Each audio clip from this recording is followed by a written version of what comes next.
महलों में राज करने वाली राजकुमारी किसी भिखारिन की तरह सुबह से लेकर शाम तक राजमहल के मुख्य द्वार पर राजा के इंतजार में बैठी रहती कि कब राजा बाहर आए और कब वो उससे अपने मन की बात कहे।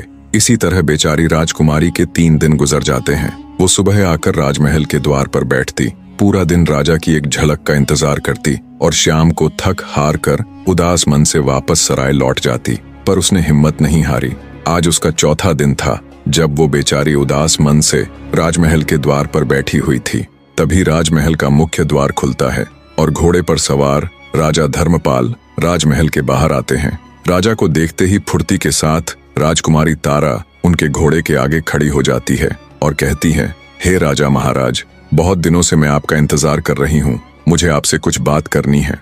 एकदम से घोड़े के सामने आई युवती को देख राजा थोड़े से असहज हो जाते हैं और कहते हैं कि कौन हो तुम? राजकुमारी तारा कुछ कहती, इससे पहले ही द्वार पर खड़े पहरेदार बोले, महाराज, ये कोई पागल लड़की है जो पिछले कुछ दिनों से आपसे मिलने की जिद कर रही है। हमने इसको बहुत बार भगाया भी, लेकिन फिर भी ये हर रोज यहाँ आ जाती है। तभी राजकुमारी तारा बोली, माफ करे महाराज, मैं कोई पागल नहीं हूँ।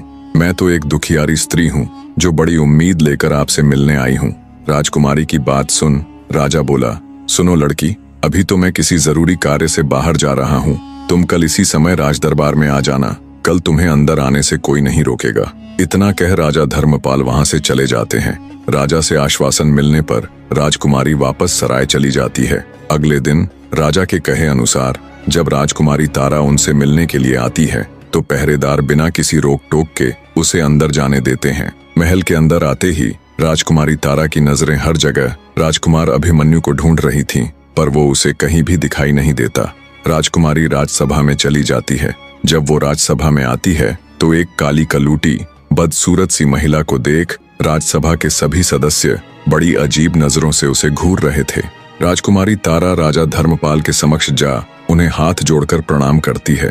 तारा को देख राजा धर्मपाल बोले, अरे तुम तो वही लड़की हो ना जो कल महल के द्वार पर मेरे घोड़े के सामने खड़ी हो गई थी। कहो तुम मुझसे किस लिए मिलना चाहती थी? राजा की बात सुन राजकुमारी तारा बोली, महाराज, मेरा नाम चंदा है। मैं पास के ही राज्य से बड़ी उम्मीद लेकर आपके पास आई हूँ। आपके बारे में बहुत सुना था कि आप बड़े नेक और दयालु हैं। महाराज, मेरे परिवार में कोई नहीं है। एक माँ थी, वो भी मुझे छोड़कर चली गई। अब मेरा कोई नहीं है। आप मुझे कोई भी काम देकर नौकरी पर रख लीजिए।